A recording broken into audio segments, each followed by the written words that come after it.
Okay, so let's talk about some wide receiver busts now. How about N'Keal Harry? N'Keal Harry, very interesting player. He was probably the first guy I was wrong about in this YouTube channel. I thought he was going to be good, and I've learned a lot from my misevaluation of him. And honestly, my misevaluation of him has completely changed how I evaluate wide receivers. And that's kind of one of the fun things I think about this whole draft process is I never really paid attention to college football before this YouTube channel, and I kind of got into evaluating draft prospects because you kind of have to.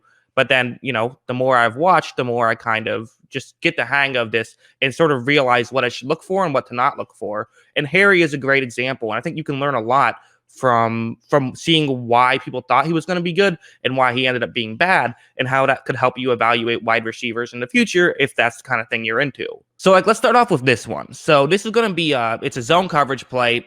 Basically, Harry's going to get open. You see his route. The play action is going to allow him to get completely wide open. So that's what's going to happen. Watch. So the quarterback takes the snap, quickly gets it over to Harry. So at this point, you expect to get some yards. Nothing too crazy right here. At this point, nothing you have seen is going to make you say, okay, yeah, great, N'Keal Harry. He's going to be a really good NFL player. No, that's not how that works just yet. But watch how he makes this move. And that's a key part of why he got drafted in the first round, was making moves like that, was his ability to make guys miss and how good he was in open space. That was a huge part of his game. Like this one's going to be another example. It's going to be just a quick wide receiver screen. What you're going to see is that there's supposed to be another wide receiver who runs out and blocks the defensive back who's lined up with Harry. But I'm not exactly sure who's in charge of blocking the guy who I've circled in black right there. This seems like somehow Arizona made a mistake. I'm not exactly sure what happened here, but either way, it's not going to work out too well, and Harry's going to be under immediate pressure. However, watch how he does step back. He makes the grab and is able to make this guy miss, which allows him to get completely free. He's going to eventually end up getting a touchdown on this play, which is, again, very impressive, and it's a very good play.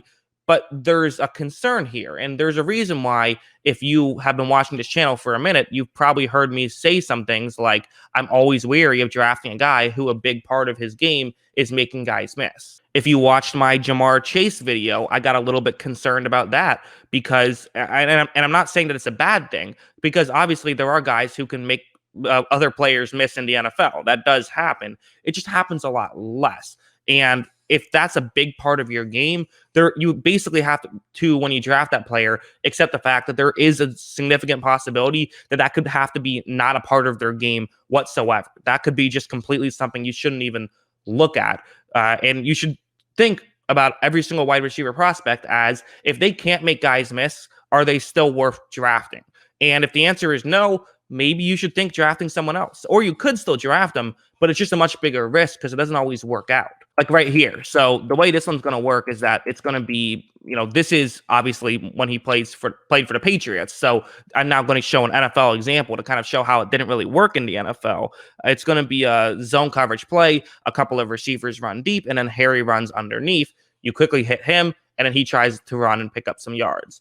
The whole way this play is supposed to work is that Harry's supposed to do what he supposedly can do, which is move in open space, get past guys, and run for a ton of yards. That's how this is supposed to work. Tom Brady takes the snap. He does flip this one to Harry, who promptly is not able to make a move and gets tackled immediately. It's not his fault.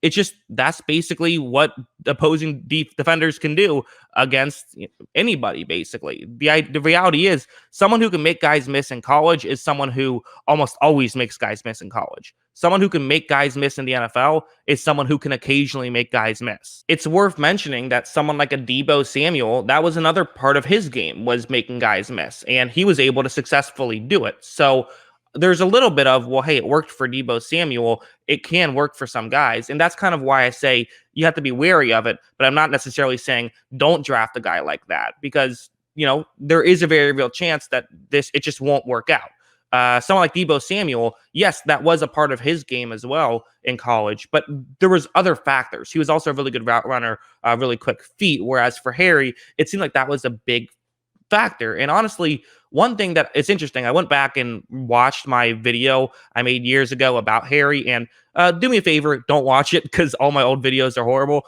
But I made a video. I suffered through listening to my annoying voice back in the day. I watched it, and one of the things that I brought up was how I was like, hey, Harry, he can get those fade routes, right? Because Brady loves to throw fade routes. You now have a big receiver who can catch them. This seems like a good fit. And it makes sense, but it's actually, there's very interesting stuff about it when you go back and watch the tape. So, like right here, watch how, this is going to be a really good job of him sort of running, not exactly what I was talking about, but, him being able to make the sideline grab.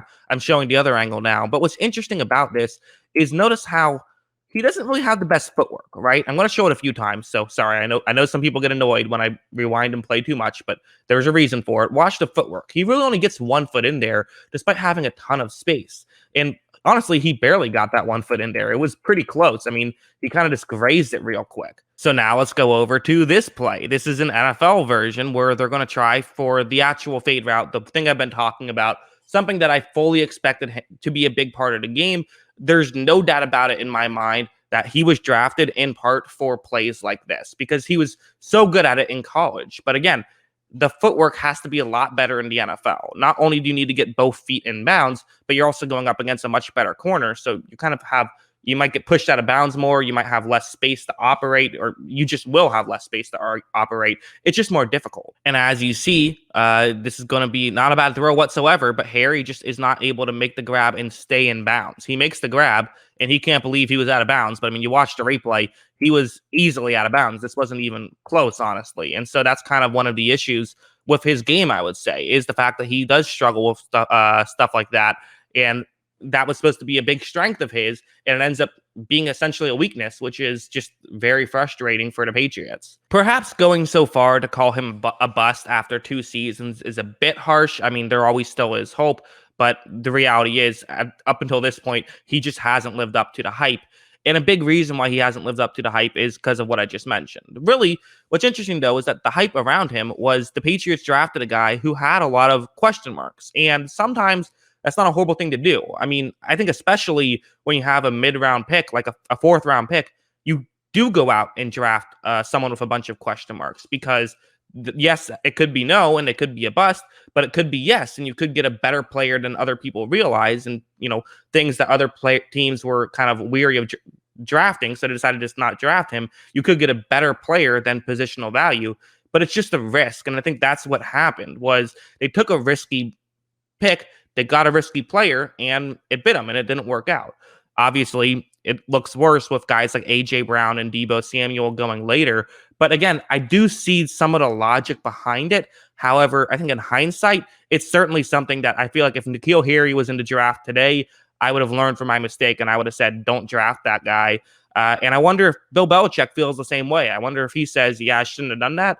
Or I wonder if he says, no, I took the chance. It didn't work out. If it did work out, we would have had a number 1 receiver, and that's what they were trying to get with the 1st-round pick. So, again, obviously in hindsight, it's tough, but I understand the logic behind it. It's when you really, the reality is, I would say, make sure you draft a guy who at least has something else. Make sure you draft a guy who has something that will work in the NFL, because if you don't, that's an issue. And so, I think that's interesting. That's what I think, though. What do you guys think? Let me know in the comments below. Always love hearing from you. And of course, as always, thanks for watching.